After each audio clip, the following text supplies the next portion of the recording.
자, 경제학자들은 대부분 동의하는 사실이 하나 있습니다. 바로 자유무역이 국가 경제에 이롭다는 건데요.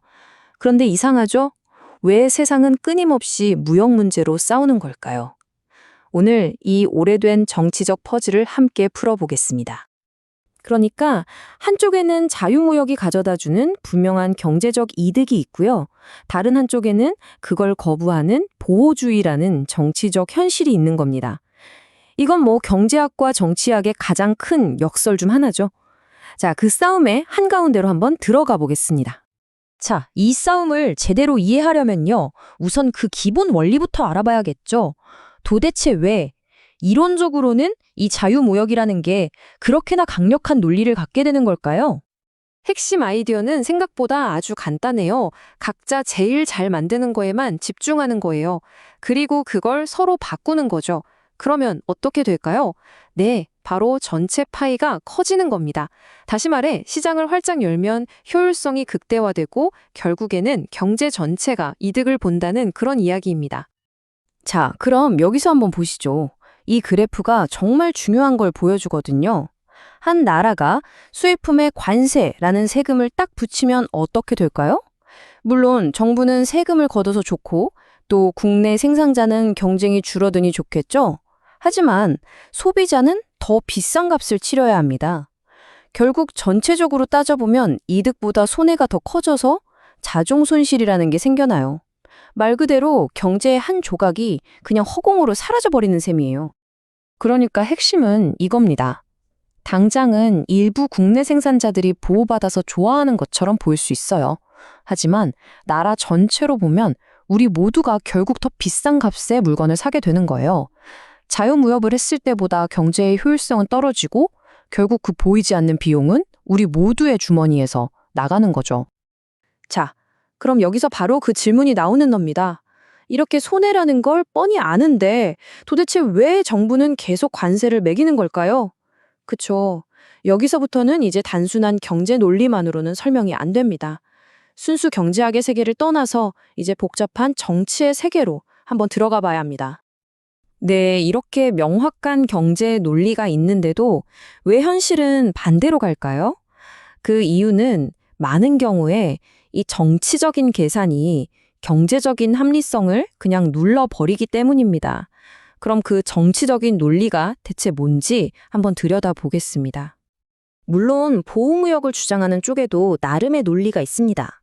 예를 들어 교역 조건 논거라는 게 있는데요.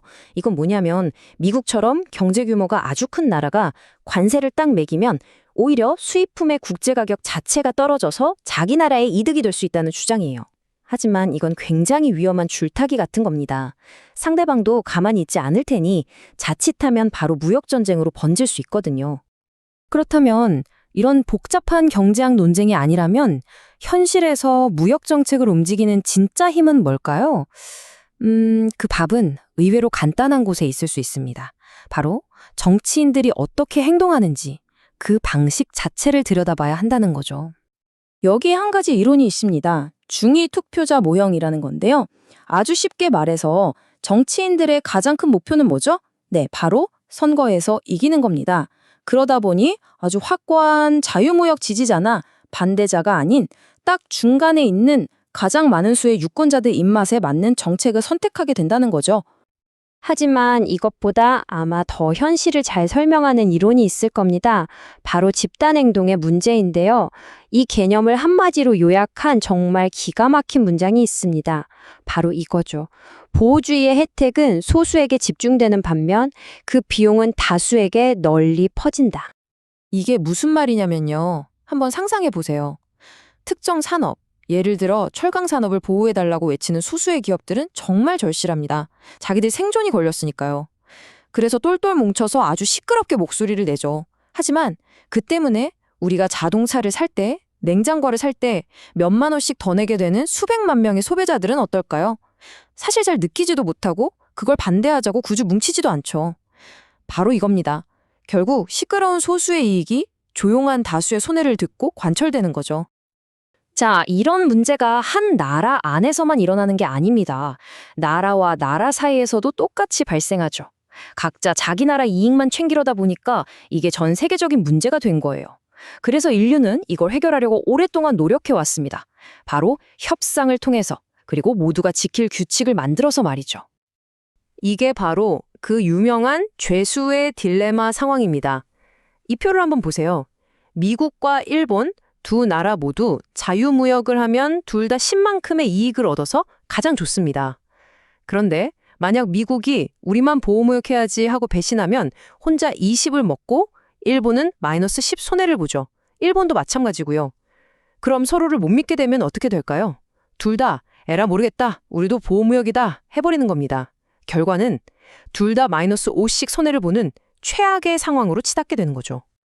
바로 이 서로를 믿지 못해서 다 같이 망하는 함정 때문에 모두가 함께 지킬 수 있는 강력한 글로벌 규칙이 필요했던 겁니다.